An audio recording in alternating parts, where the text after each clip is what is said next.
नमस्कार, मैं हूं अंकुर और आप देख रहे हैं सत्य हिंदी का न्यूज बुलेटिन। एक नजर अब तक की सुर्खियों पर। रूस ने कहा है कि रूसी राष्ट्रपति व्लादिमीर पुतिन गजा में युद्ध पर चर्चा के लिए मंगलवार को ब्रिक्स देशों के समूह के एक असाधारण शिखर सम्मेलन में भाग लेंगे। बता दें, ब्रिक्स गुट में ब्राजील, भारत, चीन और दक्षिण अफ्रीका भी शामिल हैं। उत्तरी गजा में इंडोनेशियन हॉस्पिटल पर कथित हवाई हमले के बाद अब इजरायल के टैंक भी वहां पहुंच गए हैं। बीबीसी ने सोशल मीडिया पर डाले गए वीडियो को सत्यापित किया है। इन वीडियो में कुछ टैंक अस्पताल के करीब दिख रहे हैं। हमास के स्वास्थ्य मंत्रालय के अनुसार अस्पताल में अभी भी 700 से अधिक लोग मौजूद हैं। इनमें मेडिकल स्टाफ, मरीज और उनके परिजन शामिल हैं। मंत्रालय का कहना है कि इजरायल इंडोनेशियन हॉस्पिटल को बंद करना चाहता था। मंत्रालय के प्रवक्ता अशरफ अल कुद्रा ने यह भी बताया है कि इजरायल के कथित हवाई हमले में 12 लोग मारे गए हैं। हालांकि इजरायली सेना ने हवाई हमले के आरोप पर कुछ नहीं कहा है। अल जजीरा के एक सवाल का जवाब देते हुए यूएन के चीफ एंटोनियो गुटेरेस ने गजा पर इजरायल की बमबारी में हजारों नागरिकों की जान जाने की निंदा की है। संयुक्त राष्ट्र प्रमुख ने कहा, यह स्पष्ट है कि कुछ ही हफ्तों में हजारों बच्चे मारे गए। संयुक्त राष्ट्र में आयोजित प्रेस कॉन्फ्रेंस में उन्होंने कहा, यही बात मायने रखती है। हम नागरिकों की हत्या देख रहे हैं जो किसी भी संघर्ष में अद्वितीय और अभूतपूर्व है। बता दें, गृह क्षेत्र के अधिकारियों के अनुसार गजा पर इजरायली हमलों में कम से कम 5,500 बच्चों सहित लगभग 13,000 लोग मारे जा चुके हैं। अरब और मुस्लिम देश गजा में इजरायली कार्रवाई को नहीं रोक पाने के कारण अमेरिका से नाराज हैं। गजा में युद्ध रोकने के लिए उनकी ओर से कूटनीतिक प्रयास किए जा रहे हैं। उनकी इस नाराजगी का फायदा चीन उठाने की कोशिश कर रहा है। चीन का प्रयास है कि वो मध्य पूर्व के देशों में अमेरिका की जगह खुद को स्थापित कर ले। इसके लिए वो अरब मुस्लिम देशों से अपनी नजदीकी बढ़ा रहा है। गजा युद्ध के कारण अमेरिका से नाराज होकर अरब मुस्लिम देश भी चीन के करीब जाते हुए दिखाई दे रहे हैं।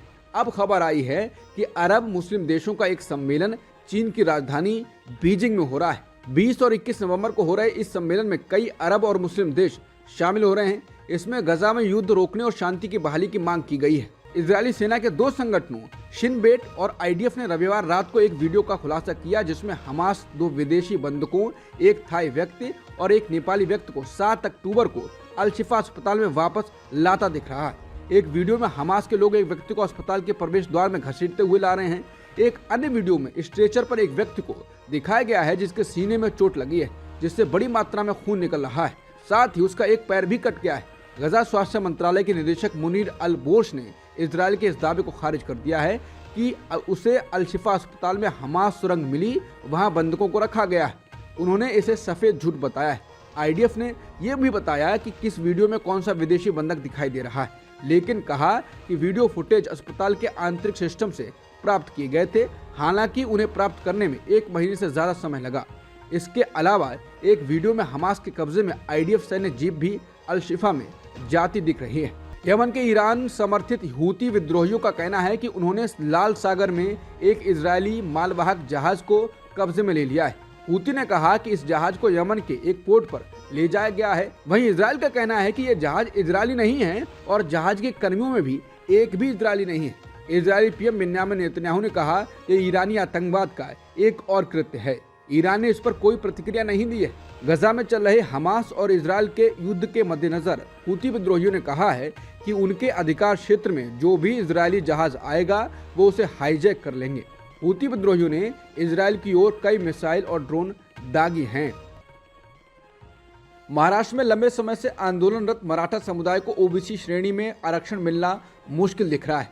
मराठा समुदाय को ओबीसी श्रेणी में आरक्षण देने का ओबीसी नेता विरोध कर रहे हैं। महाराष्ट्र सरकार उन्हें ओबीसी श्रेणी में आरक्षण देने की इच्छुक दिख रही है और इसके लिए वो प्रयास भी कर रही है, लेकिन अब ओबीसी नेता इसका विरोध करने लगे हैं। सरकार राज्य की ओबीसी आबादी को भी नाराज नहीं करना चाहती है। ऐसे में मराठा आरक्षण पर महाराष्ट्र सरकार फंसती हुई नजर आ रही है। इंडियन एक्सप्रेस की एक रिपोर्ट के मुताबिक एनसीपी नेता और मंत्री छगन भुजबल ने मराठों को ओबीसी श्रेणी में आरक्षण देने के खिलाफ राज्य सरकार को चेतावनी दी है। उन्होंने कहा कि हम मराठों को ओबीसी श्रेणी में प्रवेश की अनुमति नहीं देते हैं। भुजबल ने कहा कि कुणबी प्रमाण पत्र जारी करना उन्हें पिछले दरवाजे से प्रवेश देने की एक चाल है। रिपोर्ट में कहा गया है कि ओबीसी समूह के विरोध के मद्देनजर महाराष्ट्र सरकार द्वारा राज्य भर में कुणबी प्रमाण पत्रों के आधार पर अन्य पिछड़ा वर्ग के भीतर मराठा आरक्षण का विकल्प चुनने की संभावना नहीं है। हरियाणा में एक बार फिर बीजेपी और जेजेपी का गठबंधन टूटने की चर्चाएं जोर पकड़ गई हैं। पिछले दिनों भी बीजेपी जेजेपी के नेताओं के बीच जुबानी खींचतान देखने को मिली थी, फिर भी बीच में मामला शांत पड़ गया था। दोनों पार्टियों के नेता गठबंधन में चुनाव लड़ने का दावा कर रहे थे, लेकिन अब जेजेपी ने कुछ ऐसा किया है जिससे लगता है कि वो अकेले ही विधानसभा चुनाव लड़ने की तैयारी कर रही है। दरअसल विधानसभा चुनाव को लेकर जेजेपी ने एक नया पोस्टर लॉन्च कर दिया है। इस पोस्टर में लिखा है, अब की बार हरियाणा की पुकार, देवीलाल के सपनों की सरकार। इस पोस्टर के बाद कहा जाने लगा है कि जेजेपी अकेले अपने दम पर चुनाव लड़ने जा रही है।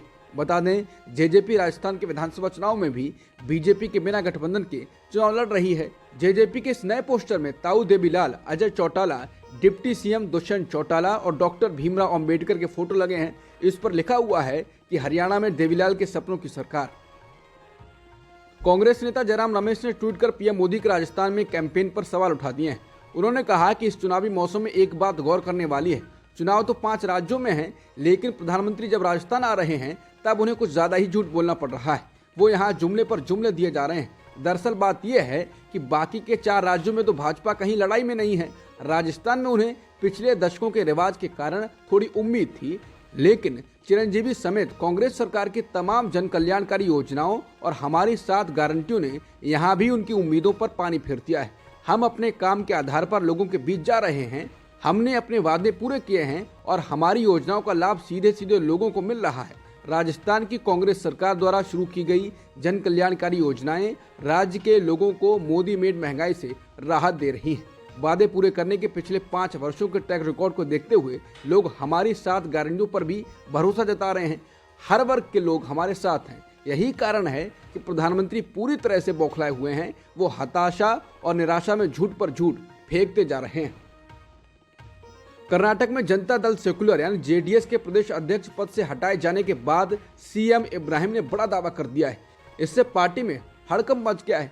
उन्होंने कहा कि वो अब भी पार्टी की कर्नाटक इकाई के चीफ हैं और 9 दिसंबर को ये पता चल जाएगा कि पूर्व पीएम एचडी देवेगौड़ा इस पार्टी के राष्ट्रीय अध्यक्ष रहेंगे या नहीं रहेंगे। इब्राहिम ने कहा कि पार्टी से अपने निलंबन पर रोक लगाने के लिए वो कोर्ट का रुख करेंगे और इस सिलसिले में चुनाव आयोग को भी पत्र लिखेंगे।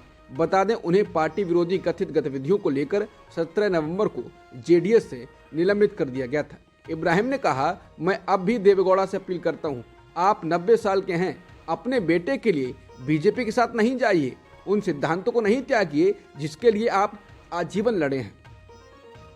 उत्तराखंड के उत्तरकाशी की टनल में फंसे मजदूरों के बचाव अभियान में जुटी टीम को एक अहम कामयाबी मिली है। ये टीम 6 इंच मोटी पाइप लगाने में कामयाब हो गई है। अधिकारियों के मुताबिक इसके जरिए मजदूरों तक खाना पीने का सामान और दवाइयां पहुंचाई जा सकती हैं। साथ ही अंदर फंसे मजदूरों के साथ बातचीत भी की जा सकती है।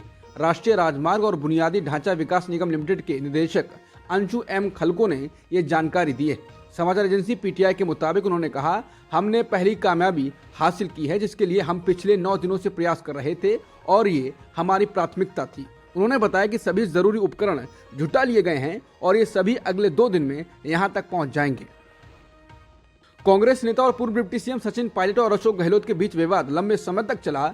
इस बीच पायलट को सीएम नहीं बनाए जाने से नाराज गुर्जर समाज की खबरें भी आज सामने आ रही हैं। एक बार फिर से ये चर्चा तेज हो गई है कि अगर कांग्रेस विधानसभा चुनाव जीतती है तो सचिन पायलट को मुख्यमंत्री बनाया जाएगा या नहीं बनाया जाएगा। इस सवाल पर पायलट ने कहा है कि पार्टी सामूहिक नेतृत्व में विश्वास करती है और सत्ता में लौटने के बाद ही व्यक्तिगत जिम्मेदारियों के बारे में फैसला किया जाएगा। बता दें, अब पायलट और गहलोत साथ में नजर आते हैं। पूर्व डिप्टी सीएम ने न्यूज एजेंसी एएनआई से बातचीत में बताया, हमारा उद्देश्य एकजुट होकर चुनाव लड़ना और बहुमत हासिल करना है। अगर हम सत्ता में वापस आते हैं तो हम मेज पर आमने सामने बैठेंगे और तय करेंगे कि किसे क्या करना चाहिए। यही प्रक्रिया 2018 में अपनाई गई थी और यही प्रक्रिया इस बार भी दोहराई जाएगी। प्रधानमंत्री मोदी ने पीलीबंगा में हुई सभा में सीएम अशोक गहलोत पर राजस्थान की मीडिया को धमकाने का आरोप लगाया। पीएम मोदी ने कहा कि मैंने सुना है कि खुद को जादूगर कहने वाले सीएम हार से इतना बौखला गए हैं कि मीडिया को भी धमकाना शुरू कर दिया है। लोग बताते हैं कि लाल डायरी के पन्नों जैसी खबरों पर अघोषित प्रतिबंध लगा दिया गया है, छप ही नहीं रहा है। अचानक क्या हो गया? मीडिया को दबा करके झूठी खबरों का खेल कर रहे हैं गहलोत जी। जिनके नैया को जनता ने डुबो दिया है वो कांग्रेस पैसे देकर खबरों में लहर चलवा रही है। हालांकि इसके जवाब में सीएम के ओएसडी लोकेश शर्मा ने कहा है कि देश के प्रधानमंत्री ऐसा आरोप तो ना लगाएं जिससे प्रदेश के मीडिया पर प्रश्न चिन्ह लगे। कांग्रेस पार्टी और मीडिया पर दबाव का दूर दूर तक कोई नाता नहीं है। कांग्रेस अध्यक्ष मल्लिकार्जुन खड़गे ने प्रधानमंत्री मोदी पर एक भी पुराने वादे पूरे नहीं करने का आरोप लगाया है। उन्होंने कहा कि 15 लाख रुपए के वादे से लेकर किसानों की आय दोगुनी करने जैसे दावों के लिए कुछ भी नहीं किया गया। उन्होंने पीएम मोदी पर सिर्फ झूठ बोलने का आरोप लगाया। खड़गे ने कहा कि इस चुनाव में पीएम मोदी राजस्थान के कई क्षेत्रों में घूम रहे हैं, लेकिन अब वो अपने पुराने वादे नहीं दोहराते हैं। खड़गे ने अपनी चुनावी सभा में 2 करोड़ नौकरियां देने और महिलाओं को मुफ्त में रसोई गैस सिलेंडर देने के पीएम मोदी के वादे को याद दिलाते हुए कहा कि उन्होंने कोई काम नहीं किया।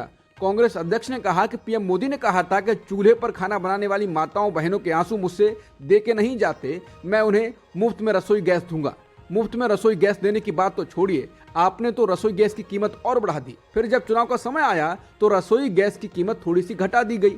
आप जनता से ही जनता का पैसा चोरी कर रहे हैं। खड़गे ने कहा कि पीएम मोदी लोगों से सहानुभूति पाने के लिए कहते हैं, मैं गरीब हूं, रेलवे स्टेशन पर चाय बेचता था, लेकिन मोदी जी मैं तो मजदूर का बेटा हूं और मुझे ये कहने में गर्व होता है, मैं लोगों के हित के लिए राजनीति में आया हूं, ना कि झूठ बोलने के लिए। प्रधानमंत्री मोदी ने राजस्थान में सनातन धर्म का मुद्दा छेड़ दिया है। चुनावी रैली में उन्होंने आरोप लगाया कि कांग्रेस और उनके साथियों ने सनातन धर्म को खत्म करने की घोषणा कर दी है। उन्होंने सनातन धर्म से जोड़ते हुए आरोप लगाया कि वो राजस्थान की संस्कृति को खत्म करना चाहते हैं। प्रधानमंत्री मोदी ने कहा, सनातन को लेकर इन्होंने क्या क्या कहा है ये पूरे देश ने देखा है। कांग्रेस और उसके साथी सनातन को खत्म करने का ऐलान कर रहे हैं। सनातन को खत्म करने का मतलब है राजस्थान की संस्कृति को खत्म करना। क्या आप ये करने देंगे? प्रधानमंत्री मोदी ने उस मुद्दे को उठाया है जो इसी साल सितंबर महीने में चर्चा में था। तब तमिलनाडु के मुख्यमंत्री एम.के. स्टालिन के बेटे उदयनिधि स्टालिन ने कहा था कि सनातन धर्म लोगों को जाति और धर्म के नाम पर विभाजित करता है और इसे खत्म करने की जरूरत है। तेलंगाना में कुछ सर्वे केसीआर को बढ़त दिखा रहे हैं तो कुछ सर्वे कांग्रेस को बढ़त दिखा रहे हैं। इस बीच सट्टा बाजार में भी चुनाव को लेकर गहमागहमी तेज हो गई है। सट्टा बाजार में लग रहे दांव के हिसाब से प्रदेश में कांटे की टक्कर है। सेफोलॉजिस्ट पार्थ दास के मुताबिक तेलंगाना के वर्तमान सट्टा बाजार के अनुसार कांग्रेस ने बढ़त बना ली है। इससे पहले वो बीआरएस के बराबर कांग्रेस को बता रहे थे। पहले दोनों कांग्रेस और बीआरएस को 55-55 सीटें मिल रही थीं, लेकिन अब कांग्रेस आगे निकल गई है। कांग्रेस को अब 57 सीटें और बीआरएस को 53 से 55 सीटें मिल रही हैं। इसके साथ ही सट्टा बाजार के अनुसार कांग्रेस पार्टी स्पीड में है, यानी गति में है। अब देखने वाली बात यह होगी कांग्रेस अब किस स्पीड में आगे बढ़ेगी। सुप्रीम कोर्ट ने 20 नवंबर को विधेयकों को मंजूरी देने में दिखाई गई देरी पर तमिलनाडु के राज्यपाल आर.एन. रवि से सवाल किया है। तमिलनाडु सरकार ने यह आरोप लगाते हुए सुप्रीम कोर्ट का दरवाजा खटखटाया है कि राज्यपाल ने खुद को राज्य सरकार के लिए राजनीतिक प्रतिद्वंदी के रूप में पेश किया है। सोमवार को तमिलनाडु सरकार की याचिका पर फिर से सुनवाई शुरू होने के बाद सुप्रीम कोर्ट ने पूछा, ये बिल 2020 से लंबित थे, वो 3 साल से क्या कर रहे थे। अदालत ने कहा, एक बार जब बिल दोबारा पारित हो जाते हैं तो वो मनी बिल के समान स्तर पर होते हैं। अब राज्यपाल को एक बार फिर कोई फैसला लेना होगा। अदालत ने सोमवार सुबह सारे घटनाक्रम पर गौर किया और कहा कि विधानसभा ने विधेयकों को फिर से पारित कर दिया है और राज्यपाल को भेज दिया है। देखते हैं राज्यपाल क्या करते हैं। अदालत ने मामले को 1 दिसंबर तक के लिए स्थगित कर दिया है। लाइव लॉ की खबर के मुताबिक सुप्रीम कोर्ट में सेबी के खिलाफ अवमानना की कार्रवाई करने की मांग की गई है। सुप्रीम कोर्ट को अर्जी के जरिए बताया गया है कि सेबी ने तय समय सीमा के भीतर अडानी हिंडनबर्ग मामले की जांच नहीं की है। ये सुप्रीम कोर्ट की अवमानना है। लाइव लॉ का कहना है कि सुप्रीम कोर्ट ने 17 मई को अपने आदेश में कहा था कि सेबी 14 अगस्त तक अडानी हिंडनबर्ग मामले में अपनी जांच पूरी करके रिपोर्ट पेश करे। सुप्रीम कोर्ट में ताजा अर्जी दायर करने वाले वकील विशाल तिवारी ने लाइव लॉ को बताया कि सेबी ने अपनी रिपोर्ट अभी तक पेश नहीं की है। माइक्रोसॉफ्ट ने चैट जीपीटी बनाने वाली कंपनी ओपन एआई से बाहर किए गए सैम ऑल्टमैन को अपने समूह में शामिल करने का ऐलान कर दिया है। सैम ऑल्टमैन ओपन एआई के सह संस्थापक हैं। माइक्रोसॉफ्ट के चेयरमैन और सीईओ सत्या नडेला ने सोशल मीडिया साइट एक्स पर सोमवार को एक पोस्ट में ये जानकारी दी है। नडेला ने ऑल्टमैन के बारे में पोस्ट करते हुए कहा, और हमें खबर साझा करते हुए बहुत खुशी हो रही है कि अपने सहकर्मियों के साथ सैम ऑल्टमैन और ग्रेग ब्रॉकमैन नई उन्नत एआई रिसर्च टीम का नेतृत्व करने के लिए माइक्रोसॉफ्ट ज्वाइन करेंगे। नडेला ने कहा, हम उनकी सफलता के लिए उन्हें जरूरी संसाधन उपलब्ध कराने के लिए जल्द आगे बढ़ने की उम्मीद करते हैं। अब तक की सुर्खियों में इतना ही। बाकी खबरों के लिए बने रहिए सत्यहिंदी.com के साथ।